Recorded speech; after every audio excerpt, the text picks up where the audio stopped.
Okay, so I'm going to be showing you how to find percentages.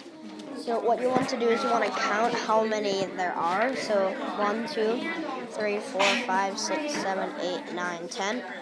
And then 1, 2, 3, 4, 5, 6, 7, 8, 9, 10. Okay?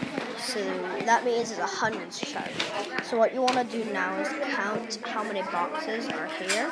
So 1, 2, 3, 4, 5, 6, 7, 8, 9, 10.